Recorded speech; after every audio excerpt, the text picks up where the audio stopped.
اور کلام میں لکھا ہے اگر کوئی پیاسا ہو، یہ نہیں لکھا اگر کوئی پی ایچ ڈی ہو، اتنے لکھا کہ بھی اگر کوئی پی ایچ ڈی ہو جی وہ آئے، لکھا ہے اگر کوئی پیاسا ہو تے جنوں تے پیاس ہے وہ آ جاوے، جنوں نہیں تے وہ دی مرضی پہ جتے مرضی پھرے، چونکہ انہوں تے پیاس ہی نہیں، انہوں ضرورت ہی نہیں ہے۔ اگر کوئی پیاسا ہو،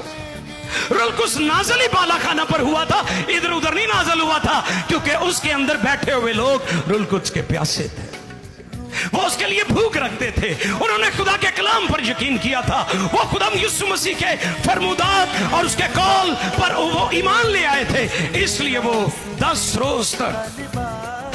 120 کی جماعت 10 روز تک وہاں پر ٹھہرے رہے۔ یسوع نے اس کی بات کی ہے جو ہماری ضرورت ہے۔ چرچ کی ضرورت کیا ہے مجھے بتائیں؟ باقی ساری چیزیں بعد میں آتی ہیں کہ چرچ جنراسٹی کرتا ہے، چرچ فلاحی کام کرتا ہے، چرچ غریبوں کی مدد کرتا ہے، یہ ساری چیزیں بہت اچھی ہیں، یہ کرنی چاہیے، لیکن چرچ کا جو سب سے پہلے کرنے والا کام ہے وہ روح القدس کی قوت کو حاصل کرنا ہے۔